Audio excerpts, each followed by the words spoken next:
Hello दोस्तों, नमस्कार। किसी चैनल में मैं आप सब लोगों का दिल से बहुत बहुत स्वागत करता हूं। दोस्तों, इस वीडियो में हम लोग बात करने वाले, देखिए आप सभी लोगों को पता ही है कि जब भी सितंबर खत्म हो जाता है, यस, कि क्वार्टर टू का सीज़न हम लोग को देखने को मिल जाता है। इस वीडियो का टॉपिक क्या है? तो टॉपिक बहुत ही इंटरेस्टिंग है दोस्तों। जैसे मैंने आप लोगों को एक अलग से लिस्ट बना के दी थी, कौन सी, कि ऐसे कंपनी जहाँ पे बोनस स्प्लिट के चांसेस हम लोग को देखने को मिल सकते हैं। उसका मतलब बोलते ना, श्री गणेशा तो आज ही के दिन से हो गया, पिछला वाला वीडियो तो आप लोगों ने देखा ही होगा। तो एक और हम लोग लिस्ट यहाँ पे प्रिपेयर करेंगे, किस चीज़ के चलते। तो दोस्तों, ये ऐसे स्टॉक्स है जिनमें हम लोग को कुछ ना कुछ चीज़ें होती हुई देखने को यहाँ पे मिली थी। कुछ कंपनीज़ में हम कह सकते हैं, या फिर आप चाहो तो ऐसा भी बोल सकते हो कि कंट्रोवर्सी वाले स्टॉक्स भी है। ठीक है, कुछ कंपनीज़ में हम कह सकते हैं कि ऑडिटर ने यहाँ पे रिज़ाइन किया था।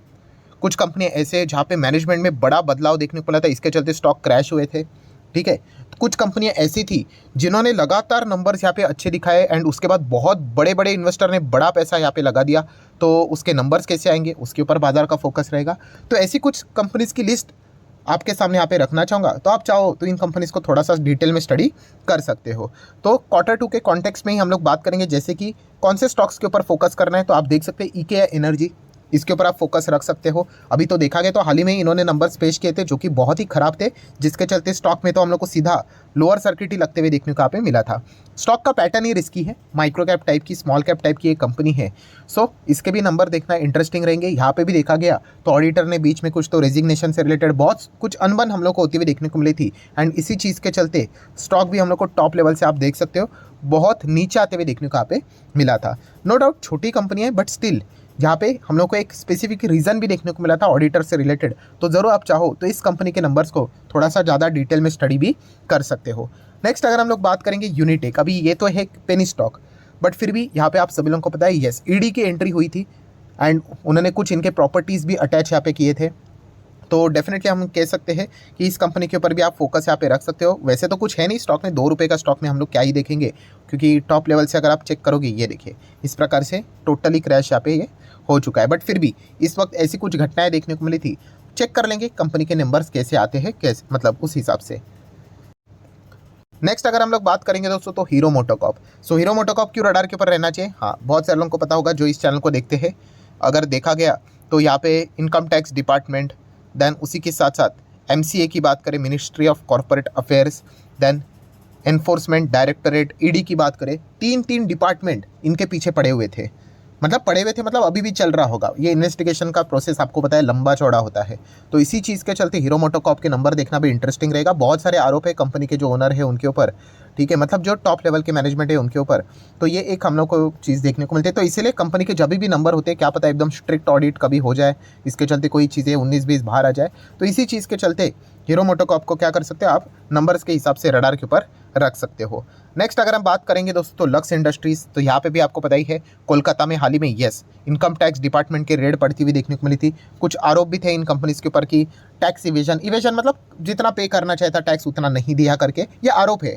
आरोप सिद्ध भी होना चाहिए, तो उसके बाद ही सारी चीज़ें होती है। बट यस, इसी चीज़ के चलते स्टॉक हम लोग को बीच में क्रैश भी होते हुए देखने को मिला था एंड लगातार इस कंपनी में आपको पता है थोड़ा सा डिस्प्यूट भी हम लोग को देखने को मिल रहा है, थोड़ा क्या ज़्यादा ही आप बोल सकते हो। तो इसी चीज़ के चलते स्टॉक लगातार नीचे पे जा रहा है। तो कंपनी के नंबर्स जब भी आएंगे तो उनको हम लोग थोड़ा सा डिटेल में स्टडी करने की कोशिश ज़रूर करेंगे। नेक्स्ट अदानी ग्रुप, तो एज यूजुअल रडार के ऊपर रहता ही है। यहाँ पे भी देखा गया तो ऑडिटर का रेजिग्नेशन देखने को मिला था, ठीक है। अदानी पोर्ट की भी अगर हम लोग यहाँ पे बात करें तो ये तो वैसे भी फोकस में यहाँ पे रहता ही रहता है। मतलब जितने भी इनके शेयर्स है सभी के सभी, अभी एक एक स्टॉक को हम लोग गिनाते नहीं बैठेंगे। नेक्स्ट अगर हम लोग यहाँ पे बात करेंगे दोस्तों, तो नवीन फ्लोरिन इंटरनेशनल लिमिटेड, यस, यहाँ पे मैनेजमेंट में बहुत सारे बदलाव हो गए। कंपनी के सीईओ ने रिज़ाइन कर दिया, कंपनी के सीएफओ ने रिज़ाइन किया था, देन उसके बाद नया सीएफओ आ गया। उसके बाद आया हुआ सीएफओ भी वापस उसने 1 साल के भीतर रिज़ाइन किया एंड उसके बाद कंपनी के एमडी की अगर हम लोग बात करें तो आर वेलिंग जी की अगर मैं बात करूं, ठीक है, तो उन्होंने भी रिज़ाइन कर दिया। तो इस चीज़ के चलते आप ज़रूर इस कंपनी के ऊपर फोकस रख सकते हो। मैनेजमेंट के हिसाब से इतने सारे रेजिग्नेशन है। वैसे तो बाहर जाने वाले ने किसी ने मतलब डेरोगेटरी रिमार्क तो नहीं लगाया कंपनी के ऊपर, बट स्टिल चेक कर लेंगे कि ऑडिटेड रिपोर्ट्स कैसे यहाँ पे सामने निकल कर आते हैं, ठीक है। तो उस हिसाब से आप नवीन फ्लोरिन इंटरनेशनल को रडार के ऊपर रख सकते हैं। आप देख सकते हैं हाल ही में ये देखिए इस प्रकार से हमें मजबूत गिरावट यहाँ पे स्टॉक में देखने को यहाँ पे मिली थी। वैसे तो देखा गया तो कंपनी काफ़ी इंटरेस्टिंग कंपनी, अच्छी कंपनी है। तो इंटरनली इशू के चांसेस तो बहुत ही कम यहाँ पे बनते हैं, बट स्टिल कंपनी के नंबर देखने के बाद कुछ चीज़ें भी स्पष्ट यहाँ पे हो जाएगी। नेक्स्ट अगर हम लोग बात करेंगे मनप्पुरम फाइनेंस, तो इसके ऊपर भी फोकस यहाँ पे रहेगा। इसमें भी देखा गया तो बहुत कुछ डिस्प्यूटेबल, जानबूझ के कंपनी के ओनर को फंसाने की कोशिश, बहुत सारे केसेस इनके ऊपर किए थे। फिर ये हाई कोर्ट चले गए, फिर ईडी ने उनके ऊपर कार्रवाई की थी, तो हाई कोर्ट में वो केस जीत गए, तो ईडी को इनको वापस अपने शेयर्स देने पड़े, प्रॉपर्टीज़ देने पड़े, बहुत कुछ ड्रामा देखने को मिला। तो इसलिए 6 महीने में स्टॉक भाग गया। बट अगर आप इसका ओवरऑल परफॉर्मेंस देखोगे, देखिए ज़बरदस्त क्रैश हुआ था, फिर अभी ये वापस थोड़ा बहुत रिकवर होते हुए देखने को मिल रहा है। तो इसलिए इस कंपनी के नंबर्स भी देखना थोड़ा सा इंटरेस्टिंग पार्ट ज़रूर यहाँ पे रहने वाला है।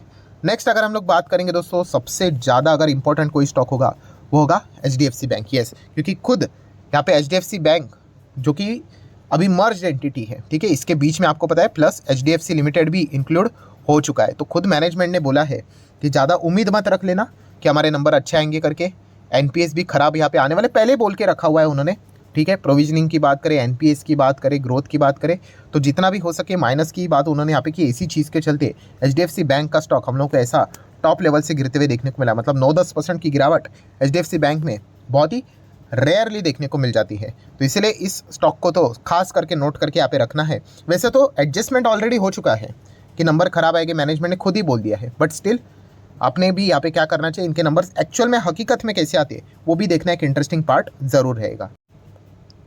देन दोस्तों आगे बढ़ लेते हैं, नेक्स्ट कौन सी कंपनी है। तो चार्ट पैटर्न से थोड़ा सा आपको अंदाजा आना चाहिए। आज के दिन 4% गिरा है।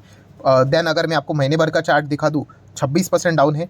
6 महीने की चार्ट पैटर्न की बात करें, देखिए ऐसे 2 बार नोज डाइव हुआ है। कौन सी कंपनी होगी? यस, ये जो कंपनी है दोस्तों वो है delta Corp. Yes, delta Corp की अगर हम लोग बात करें तो इनके नंबर्स कैसे आएंगे, प्लस नंबर में क्या चीज़ वो मेंशन करके रखे हुए होगी, कौन सी वाली? यस, कि GST से रिलेटेड आपको पता ही है। अगर इनको लायबिलिटी, अगर ये केस हार गए तो सीधा गेम ओवर है, बच्चे को पता है, क्योंकि पूरी कंपनी लायबिलिटी कितनी बनती है, 16,000 करोड़ की, ठीक है। कल अगर ये केस हार गए तो क्या बोलेंगे वो, इनका मतलब GST डिपार्टमेंट को, ले लो हमारी ये कंपनी है, 3,500 करोड़ की वैल्यू बची हुई है, ठीक है। अगर ये केस हार जाएंगे, ये खबर अगर सामने आई गई ना, तो 3,500 करोड़ भी बचेगा नहीं, ये 1,000 करोड़ के भी नीचे चली जाएगी। तो 16,000 करोड़ का जो डिमांड यहाँ पे GST डिपार्टमेंट ने रखा है वो तो फुलफिल होने से रहा नहीं, ठीक है, क्योंकि पूरी कंपनी बेचकर भी उनको 1,000 करोड़ मिलने वाले नहीं, क्योंकि खरीदने वाला भी कौन रहेगा, ठीक है। तो ये चीज़ हम लोग को देखने को यहाँ पे मिल रही। तो इनके नंबर्स भी कैसे आएंगे ये एक देखना इंटरेस्टिंग पार्ट होगा। खास करके इनके नंबर से ज़्यादा जो नोट्स रहेंगे वो देखना ज़्यादा हम लोग को मतलब इंटरेस्टिंग पार्ट रहने वाला है। नेक्स्ट अगर हम लोग यहाँ पे बात करें IDFC first bank. Yes, IDFC first की बात करें, लगातार इसने बहुत अच्छा परफॉर्मेंस यहाँ पे दिखाया। आप यहाँ पे चेक कर सकते हैं इसका चार्ट पैटर्न। पहले ये वाला जो लेवल था, बहुत टाइम इसने यहाँ पे गुजारा, एंड उसके बाद अभी हम लोग को ये मल्टीपल ब्रेकआउट दिखाकर टॉप पे आ चुका है। एंड बड़े बड़े इन्वेस्टर ने भी यहाँ पे निवेश किया है, ठीक है। बड़े इन्वेस्टर निवेश करे ना करे उससे हमें ज़्यादा लेना देना नहीं, बट येस, कंपनी ने अभी तक का जो परफॉर्मेंस दिखाया था, जो हम लोग बैंक में NPP चेक करते हैं, मतलब N stands for non performing asset, लगातार कम हो रहा था। देन प्रॉफिट की बात करें, लगातार बढ़ रहा था। एंड प्रोविजन की बात करें, जो कम होना चाहिए था वो भी लगातार कम हो रहा था। तो बहुत अच्छा परफॉर्मेंस दिखाया, एंड इसीलिए तो बाजार आप देख सकते हैं दोस्तों, इतना कमाल का परफॉर्मेंस दिखा चुका है स्टॉक के प्रति। सो इस कंपनी की सबसे बड़ा प्रॉब्लम क्या हुआ था, इसके पहले भी उन्होंने ऐसे ही नंबर दिखाए, हाँ, बट लैक ऑफ कंसिस्टेंसी, कि 2-3 बार ऐसे नंबर दिखा दिए, उसके बाद वापस पुरानी कहानी शुरू, वापस NPA बढ़ रहे, प्रोविजन बढ़ रहा है। तो ऐसा होना नहीं चाहिए। अगर इस वक्त कंपनी के NPS एंड मतलब NPP अगर अच्छा आ जाता है तो डेफिनेटली ये स्टॉक अपने लेवल मतलब 3 डिजिट को भी तोड़कर आगे बढ़ने की भी कोशिश यहाँ पे ज़रूर कर सकता है। तो इसी चीज़ के चलते IDFC फर्स्ट भी आपके रडार के ऊपर रहना चाहिए नंबर्स के प्रति। देन दोस्तों अगर देखा गया तो नो डाउट टाटा मोटर भी रडार के ऊपर रहेगा। टाटा मोटर के भी जो दिन यहाँ पे बदले हैं कि ऐसा जो रॉकेट की तरह भागते हुए देखने को मिल रहा है, क्यों देखने को मिल रहा है?